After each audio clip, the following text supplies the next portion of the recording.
En el otoño de 1917, Rusia se encontraba al borde del abismo. La Gran Guerra, esa carnicería imperialista que ya llevaba 3 años devorando millones de vidas, había convertido al país en un caos absoluto.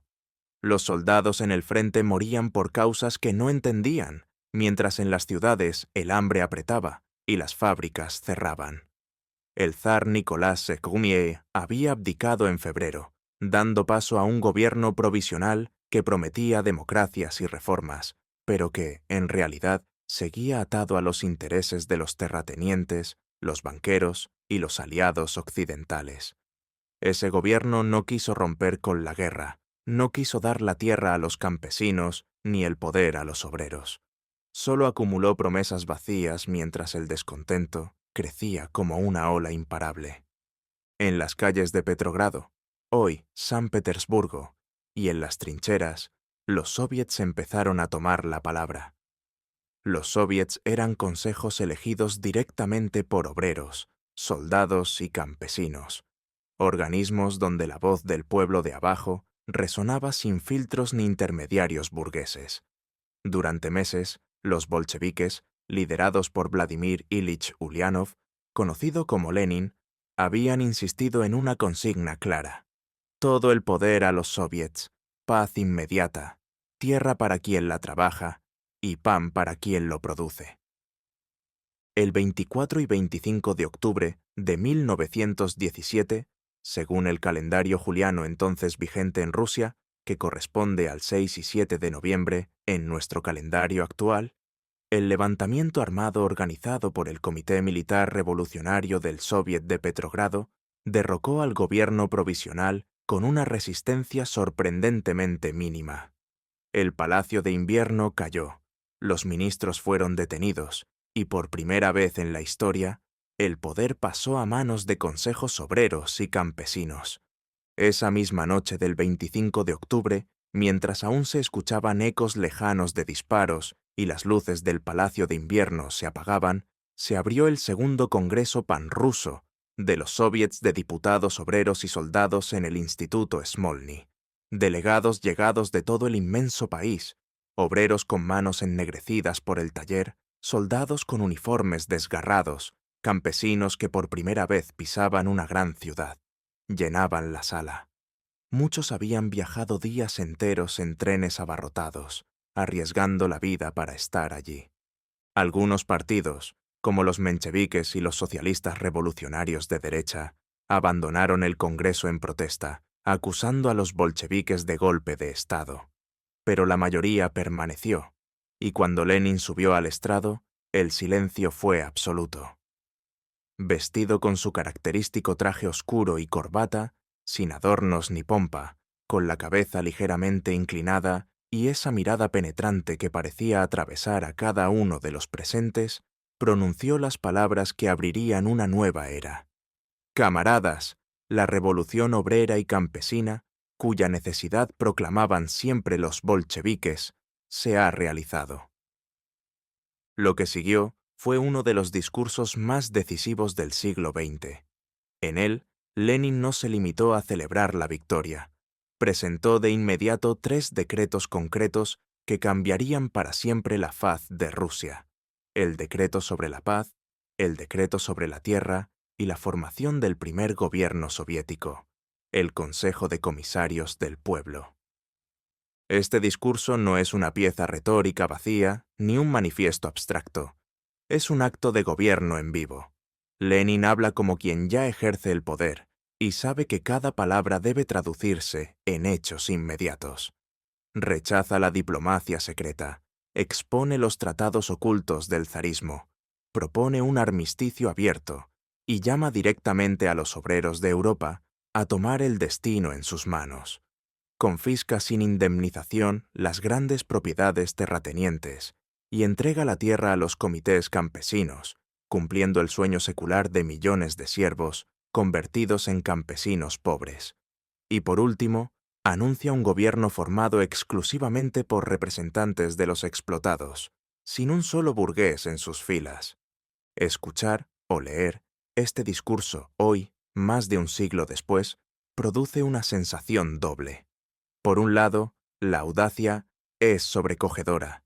En medio de una guerra mundial, con un país al borde del colapso económico y rodeado de enemigos internos y externos, alguien se atreve a proclamar la construcción de un mundo nuevo desde cero. Por otro lado, conocemos el camino posterior, las dificultades inmensas, la guerra civil, las hambrunas, las decisiones trágicas y, finalmente, la transformación de la Unión Soviética en una superpotencia que marcó el siglo XX. Pero este texto que tienes ante ti no pretende juzgar el futuro. Pretende devolverte al instante preciso en que todo parecía posible. Al momento en que un hombre sube a una tribuna, ante miles de delegados exhaustos pero esperanzados, y les dice que la historia ya no será escrita por reyes ni por banqueros, sino por quienes hasta ayer eran considerados mera fuerza de trabajo. En las páginas, o en los capítulos que siguen, recorreremos paso a paso aquel discurso histórico. Lo haremos con fidelidad absoluta al texto original, pero explicando cada concepto para que resulte claro incluso para quien se acerca por primera vez a estos acontecimientos. No añadiremos adornos innecesarios ni opiniones externas. Dejaremos que las palabras de Lenin hablen por sí solas, con su fuerza, su lógica implacable y esa urgencia que todavía resuena cuando uno las lee en voz alta. Porque este no es solo un documento del pasado, es el acta de nacimiento de un intento radical por cambiar el mundo desde sus raíces, un intento que con todas sus luces y sombras sigue interrogándonos. ¿Qué significa realmente tomar el poder? ¿Qué se hace con él el día después de la victoria? ¿Hasta dónde está dispuesto a llegar un pueblo cuando decide que ya no aceptará más la miseria como destino inevitable? Bienvenido, pues, a este recorrido por uno de los textos más influyentes del siglo XX.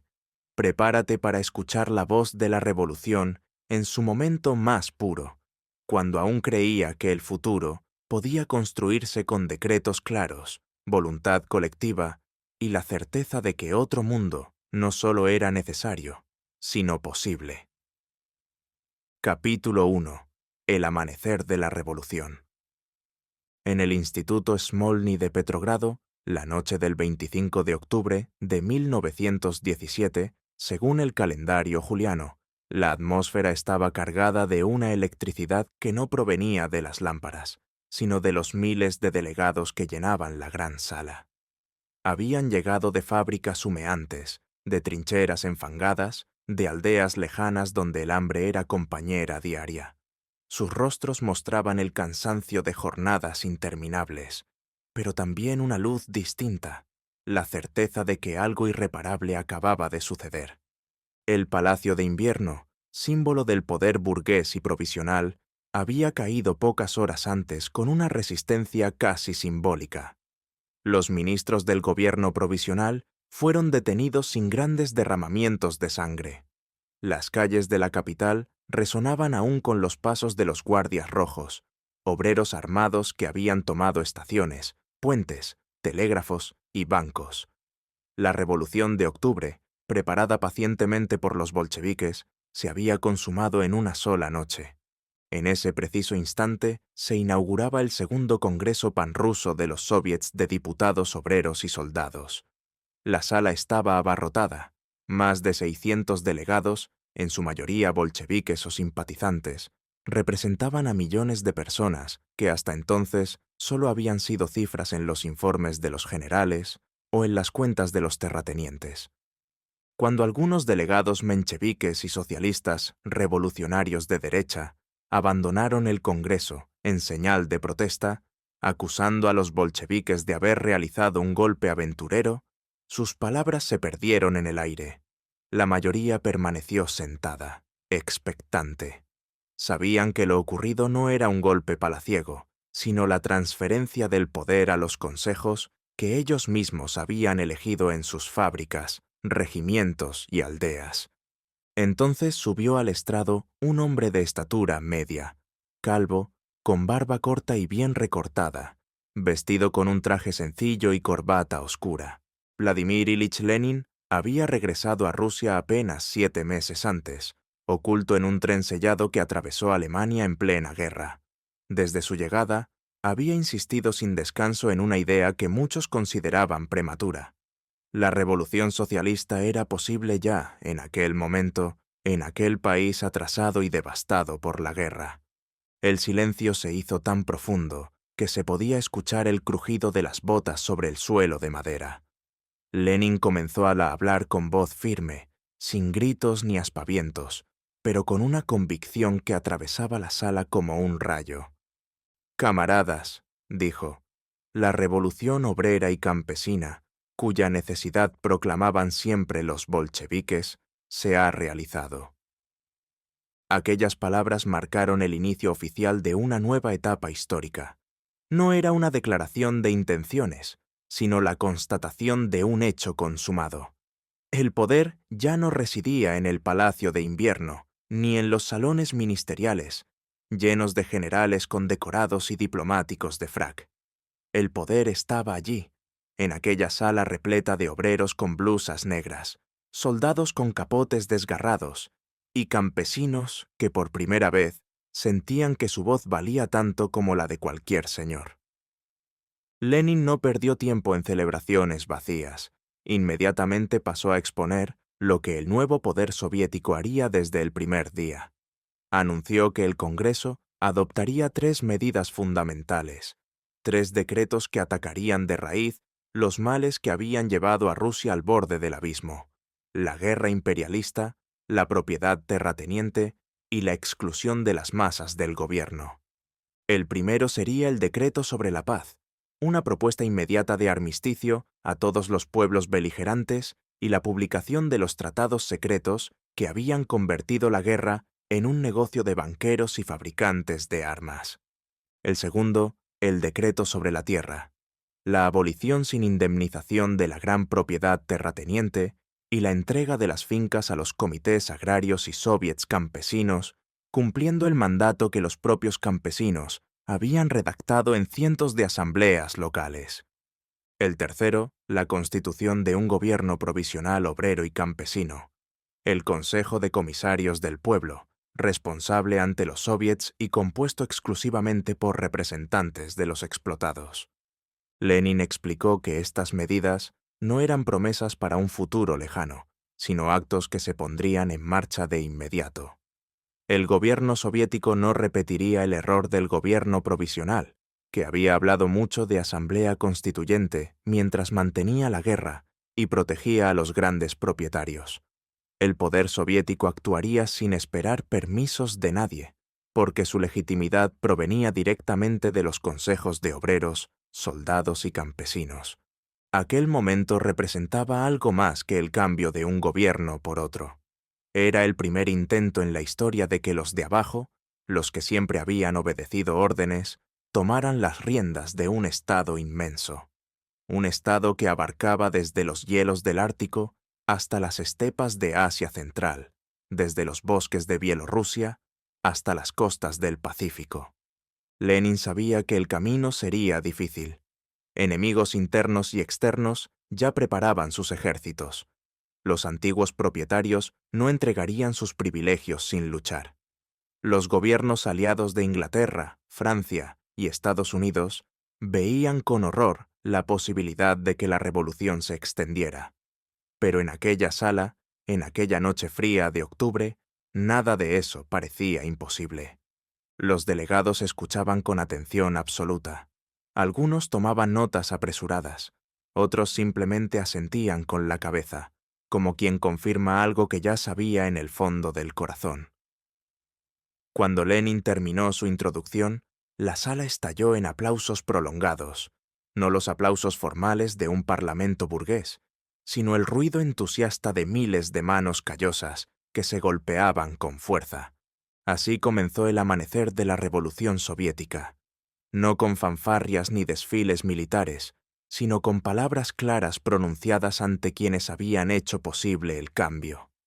Palabras que no pedían permiso al pasado, sino que abrían de par en par las puertas del futuro. En los capítulos siguientes exploraremos cada uno de esos decretos históricos, tal como Lenin los presentó aquella noche decisiva. Veremos cómo propuso terminar la guerra sin esperar la aprobación de los generales, cómo entregó la tierra a quienes la trabajaban desde hacía siglos, y cómo constituyó el primer gobierno del mundo, formado exclusivamente por representantes de los trabajadores. Porque lo que ocurrió en el Smolny no fue solo un episodio ruso. Fue el primer acto de una obra que pretendía cambiar el destino de toda la humanidad. Y aunque el camino posterior estaría lleno de sombras y luces, aquella noche de octubre de 1917 sigue brillando como un momento en que el mundo pareció inclinarse hacia un lado diferente. Capítulo 2. Paz sin anexiones ni indemnizaciones.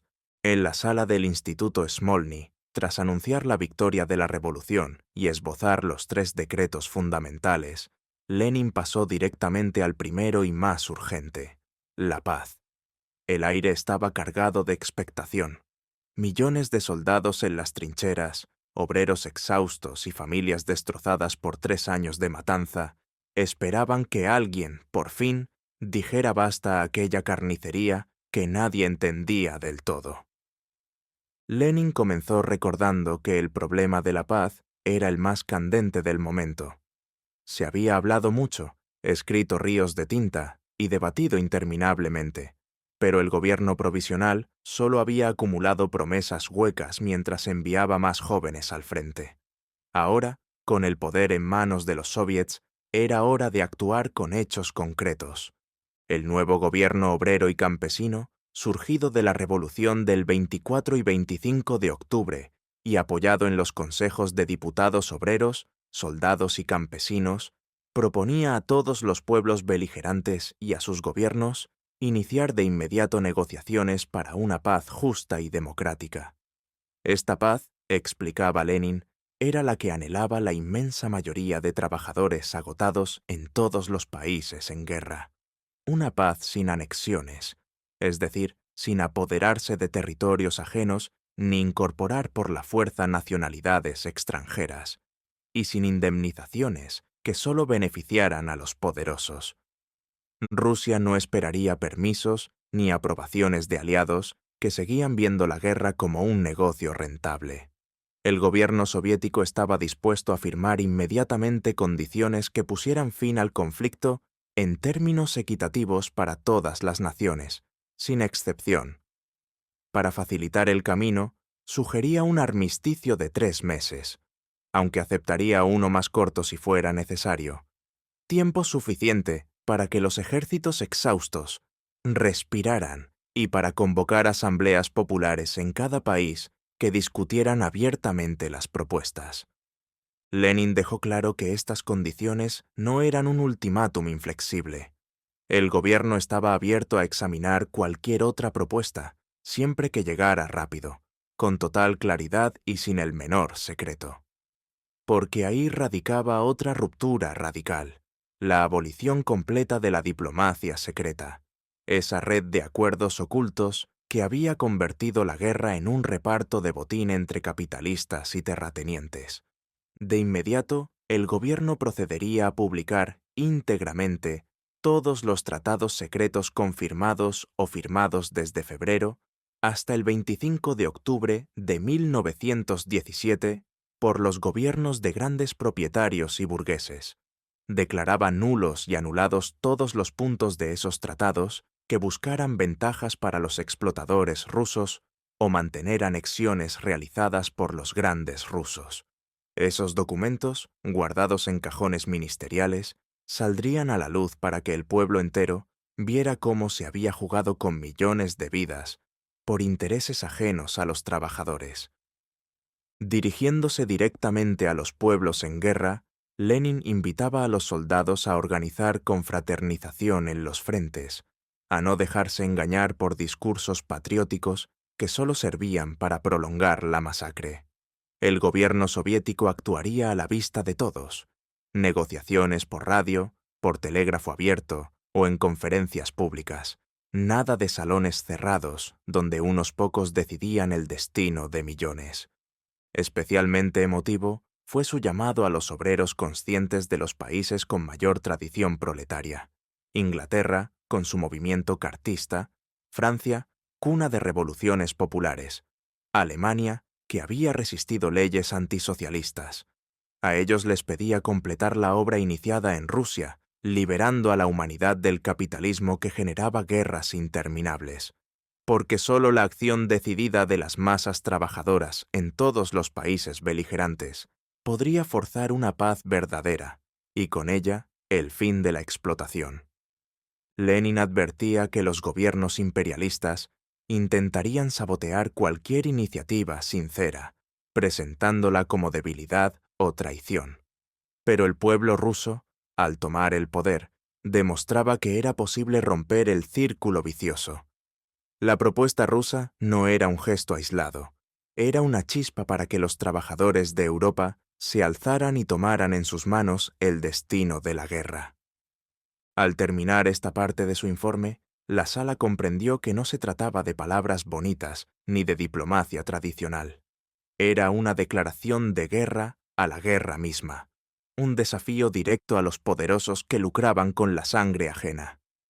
Los delegados, muchos con familiares en el frente o sepultados en fosas comunes, sentían que, por primera vez, alguien hablaba en su nombre sin rodeos ni dobleces.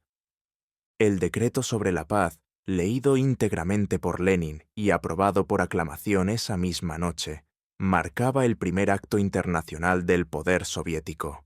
No pedir paz de rodillas, sino ofrecerla con la cabeza alta, invitando a los pueblos a decidir por sí mismos. Un gesto audaz en medio del caos mundial que ponía fin a la participación rusa en la carnicería imperialista y abría la puerta a una nueva forma de relacionarse entre naciones, basada en la justicia y no en la fuerza bruta.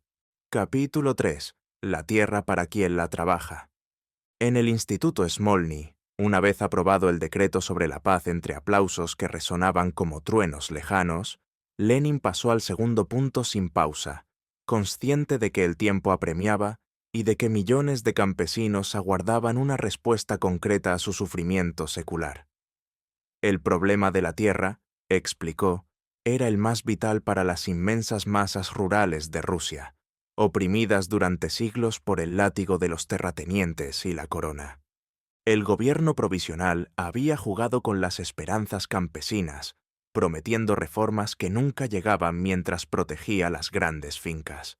Ahora, con el poder en manos de los soviets, era momento de cortar de raíz esa injusticia ancestral. Lenin presentó el decreto sobre la tierra, un documento breve pero contundente que declaraba abolida inmediatamente y sin ninguna indemnización la propiedad terrateniente. Todas las tierras de los grandes propietarios, incluidas las de la familia imperial, los monasterios, las iglesias y los bancos, pasaban a ser patrimonio del pueblo entero. Se confiscaban sin compensación alguna, junto con sus inventarios vivos y muertos, ganado, herramientas, edificios y semillas. Estas fincas se ponían de inmediato a disposición de los comités agrarios locales y los soviets de diputados campesinos que las administrarían hasta que la Asamblea Constituyente decidiera el destino definitivo. Lenin insistió en que nadie debía dañar esos bienes confiscados. Al contrario, se ordenaba un inventario preciso para preservar todo lo útil. Los comités locales velarían por que nada se destruyera, en un arrebato de venganza, porque aquellas tierras y recursos ahora pertenecían a quienes siempre las habían trabajado con sudor ajeno. El corazón del decreto era el mandato campesino, compilado a partir de 242 instrucciones enviadas por asambleas rurales de todo el país al periódico de los soviets campesinos. Lenin lo leyó con precisión, subrayando que el gobierno soviético no imponía un modelo abstracto, sino que adoptaba la voluntad expresada por los propios campesinos en cientos de reuniones locales. Según ese mandato, la tierra dejaba de ser mercancía. No podía comprarse, venderse, arrendarse ni hipotecarse. Pasaba a uso colectivo, concedida en usufructo a quienes la cultivaran con su propio esfuerzo y el de su familia, sin emplear jornaleros asalariados. El reparto se haría de forma igualitaria, considerando el número de bocas que alimentar o la capacidad de trabajo de cada hogar, según decidieran las normas locales. Los yacimientos subterráneos de importancia nacional, carbón, petróleo, minerales, quedaban bajo control del Estado, al igual que los grandes bosques, ríos y lagos. Los recursos menores se asignaban a las comunidades rurales. Las explotaciones más avanzadas, como huertos especializados, viñedos o criaderos selectos, se convertirían en fincas modelo gestionadas por el Estado o por comunas, para servir de ejemplo y no caer en manos privadas que las monopolizaran. El ganado mayor y las herramientas de calidad de las fincas confiscadas se distribuirían prioritariamente a los campesinos pobres y medios, asegurando que nadie quedara desprovisto. Todo ciudadano ruso, hombre o mujer, tenía derecho a recibir tierra si estaba dispuesto a trabajarla personalmente. Los repartos se ajustarían periódicamente al crecimiento de la población y a los avances en la productividad agrícola. Se establecían compensaciones por mejoras realizadas en parcelas que eventualmente se devolvieran al fondo común, y se garantizaba apoyo estatal o comunitario a inválidos de guerra, huérfanos y viudas. Las formas de cultivo quedaban abiertas.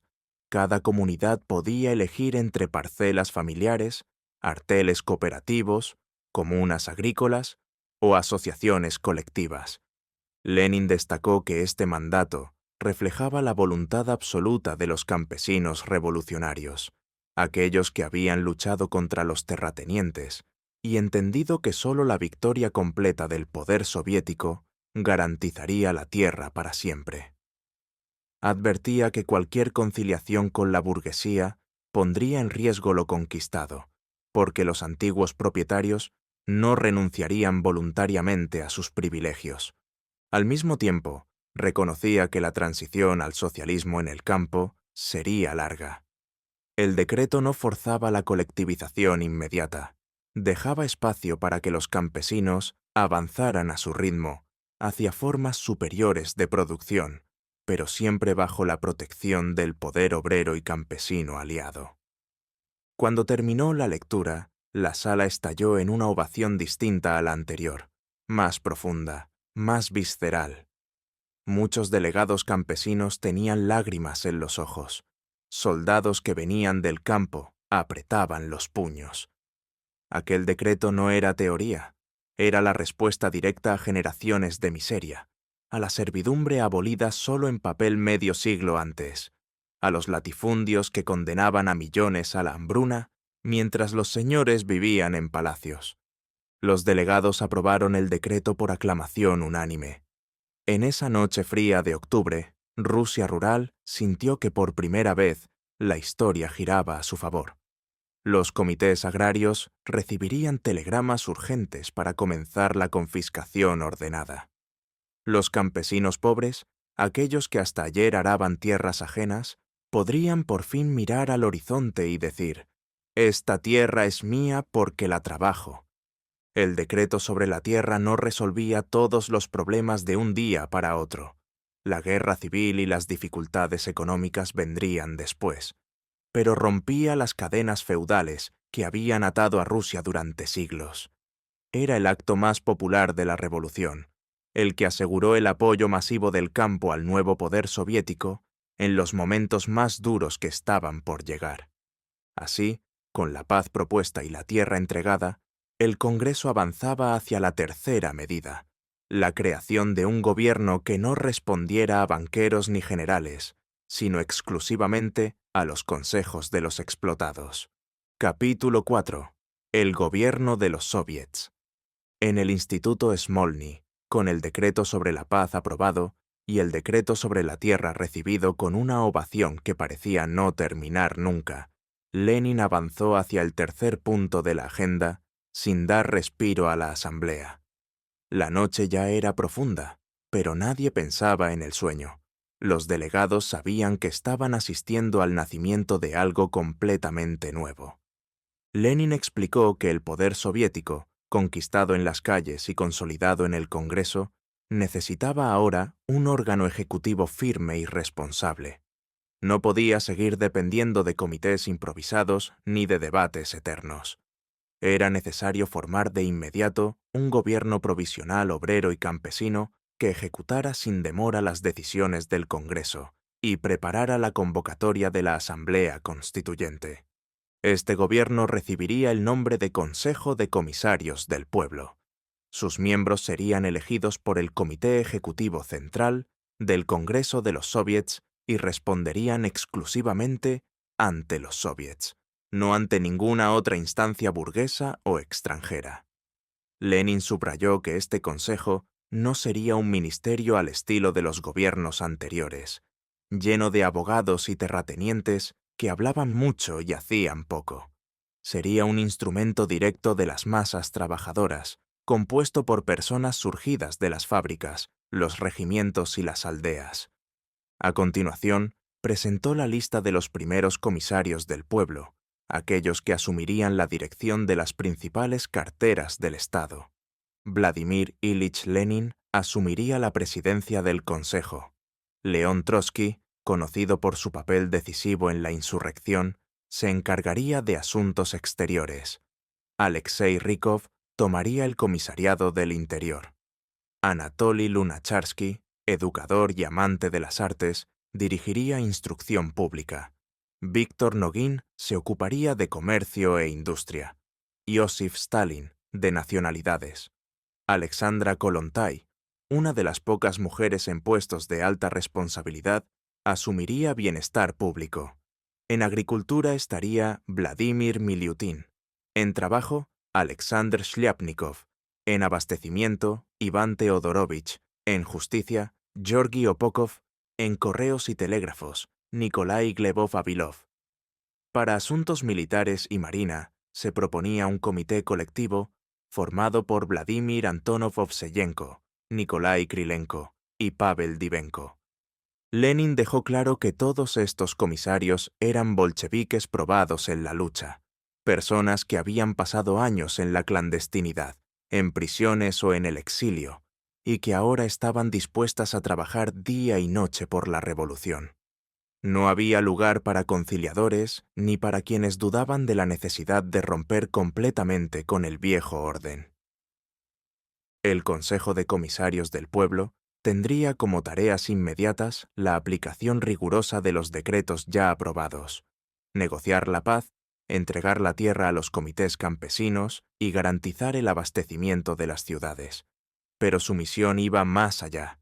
Debía organizar el control obrero sobre la producción, combatir la especulación y el sabotaje de los antiguos funcionarios, introducir la banca estatal y preparar la nacionalización de los grandes medios de producción. Lenin insistió en que este gobierno provisional duraría solo hasta la convocatoria de la Asamblea Constituyente, cuya fecha se fijaría lo antes posible. Sin embargo, dejó entrever que la verdadera soberanía residía en los soviets, no en una asamblea que pudiera ser manipulada por partidos burgueses.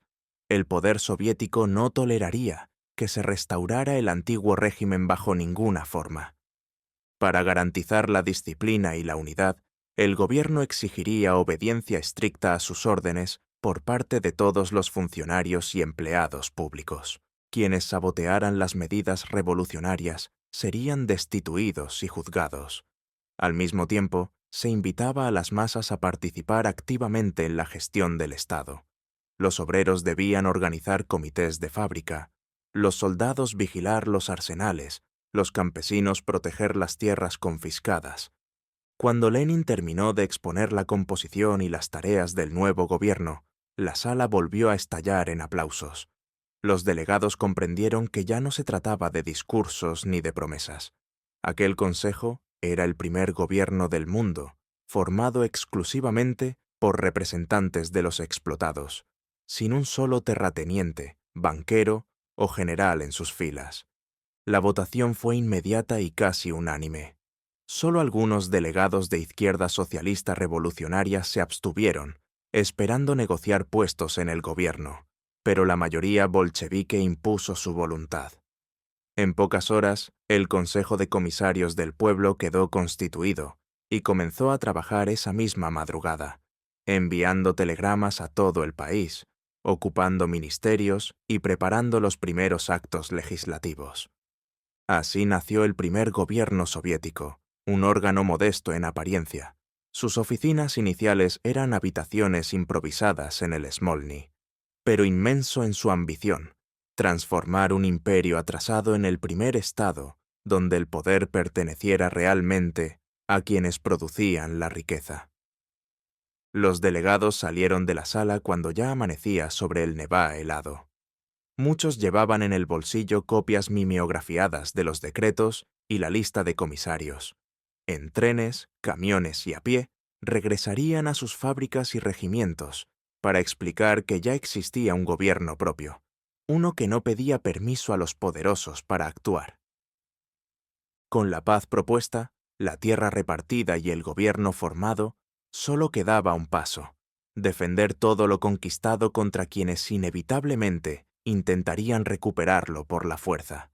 Lenin lo sabía, y por eso, antes de cerrar su intervención, lanzó una advertencia clara que resonaría en los meses siguientes. La revolución no se consolidaría con palabras, sino con la voluntad férrea de millones dispuestos a proteger su obra.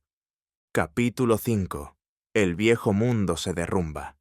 En el Instituto Smolny, cuando el reloj ya marcaba las primeras horas de la madrugada del 26 de octubre de 1917, Lenin regresó al estrado para cerrar su informe. La sala seguía llena.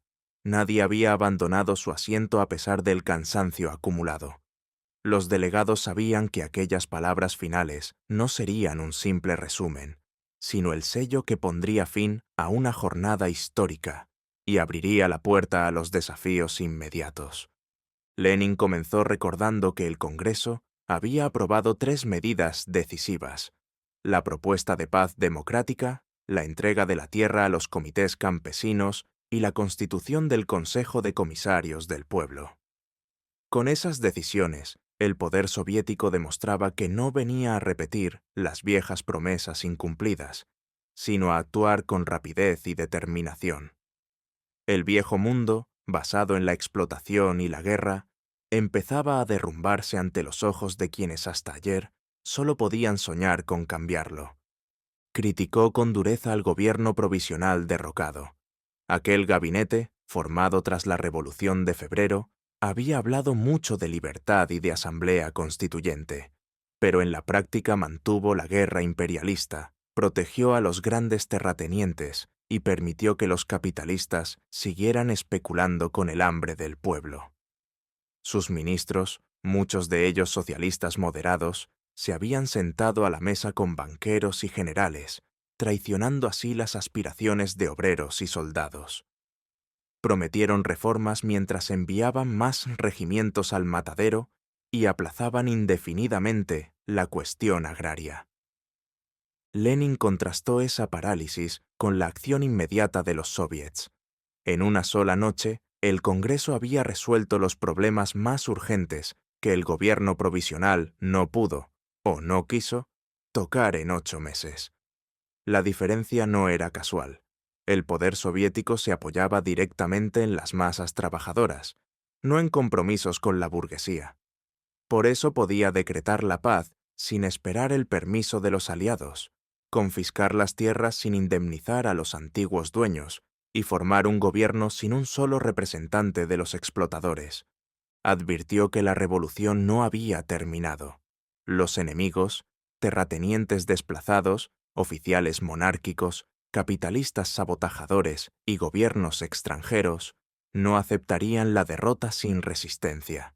Intentarían recuperar el poder por la fuerza, organizar contrarrevoluciones, bloquear el abastecimiento y difundir mentiras para dividir a las masas. Pero el éxito dependería de la unidad y la vigilancia de obreros, soldados y campesinos. Llamó a los soviets de todo el país a tomar inmediatamente el poder en sus localidades. Donde aún quedaran vestigios del viejo régimen, debían ser eliminados sin vacilación. Los comités militares revolucionarios, los guardias rojos y las milicias obreras tenían la tarea de defender las conquistas. Al mismo tiempo, invitó a las masas a participar activamente en la administración, controlar fábricas, vigilar depósitos de alimentos, organizar el reparto equitativo y combatir la especulación. Lenin enfatizó que la Revolución rusa no era un episodio aislado, era el comienzo de la Revolución Socialista Mundial. La propuesta de paz, lanzada a todos los pueblos beligerantes, buscaba precisamente despertar la conciencia de los trabajadores de Europa y América. Solo cuando el proletariado internacional tomara el poder en sus propios países, se consolidaría definitivamente la victoria contra el capitalismo y las guerras imperialistas. Terminó su discurso con una nota de confianza serena. La causa de los explotados era justa y contaba con la fuerza de millones dispuestos a defenderla. El viejo mundo, con sus palacios, sus bancos y sus tratados secretos, se derrumbaba porque ya no podía sostenerse sobre la miseria de las mayorías.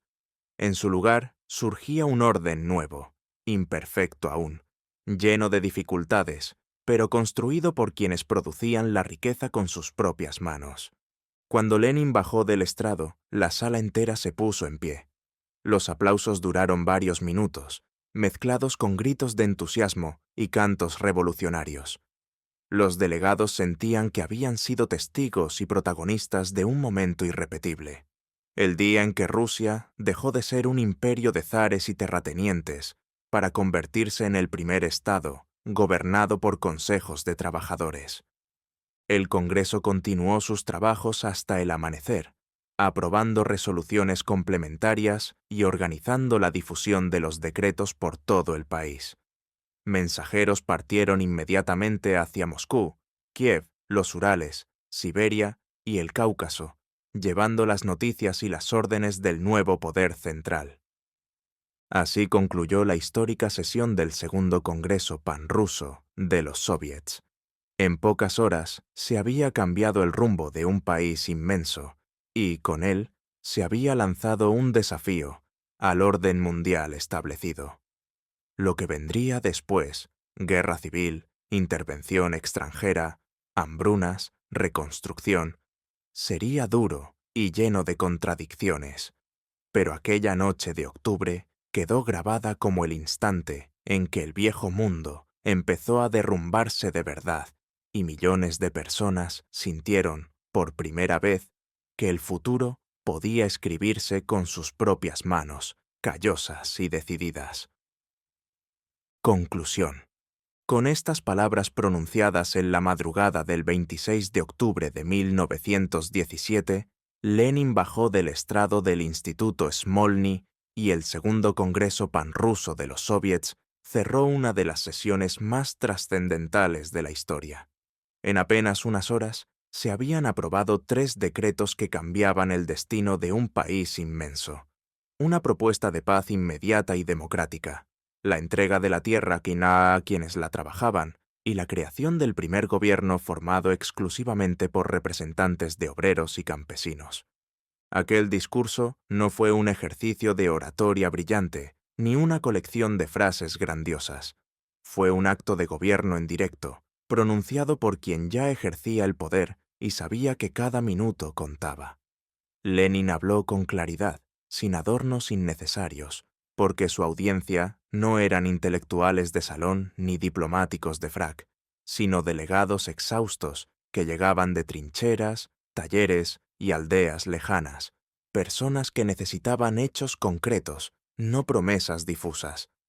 Lo que ocurrió esa noche marcó el inicio de una experiencia única, el intento de construir un Estado donde el poder no residiera en palacios ni en bancos, sino en los consejos elegidos por quienes producían la riqueza del país. Fue el primer paso hacia un mundo donde la guerra imperialista pudiera terminar por decisión de los pueblos, donde la tierra dejara de ser propiedad de unos pocos y donde los explotados gobernaran su propio destino. Sabemos que el camino posterior estuvo lleno de dificultades inmensas: guerra civil, intervención extranjera, hambrunas, errores y sacrificios que costaron millones de vidas. El sueño de una sociedad sin clases se enfrentó a realidades duras que obligaron a decisiones trágicas. Pero nada de eso borra la fuerza de aquel momento inicial, cuando millones de personas sintieron que la historia podía escribirse de otra manera. El discurso de Lenin en el Congreso de los Soviets sigue siendo un documento vivo, porque plantea preguntas que no han perdido vigencia. ¿Es posible romper radicalmente con un orden injusto? ¿Qué significa realmente tomar el poder y ejercerlo en nombre de las mayorías? ¿Hasta dónde llega la voluntad colectiva cuando decide que ya no aceptará más la miseria como algo inevitable? Más de un siglo después, aquellas palabras resuenan como un eco lejano pero potente. Nos recuerdan que los grandes cambios no comienzan en las cumbres de los poderosos, sino en las bases, cuando la gente común decide que ya es suficiente. Y aunque el experimento soviético terminó de una forma que nadie en el Smolny pudo prever, la audacia de aquella noche de octubre sigue invitándonos a imaginar otros mundos posibles. Gracias por acompañarnos en este recorrido por uno de los textos fundamentales del siglo XX. Si este resumen te ha sido útil o te ha hecho reflexionar, no olvides dejar tu like, activar la campanita y suscribirte al canal Resúmenes de Libros para no perderte los próximos audiolibros. Comparte este video con quien creas que pueda interesarle, porque las ideas que cambian el mundo merecen ser conocidas por todos. Nos encontramos muy pronto con otro gran libro. Hasta la próxima.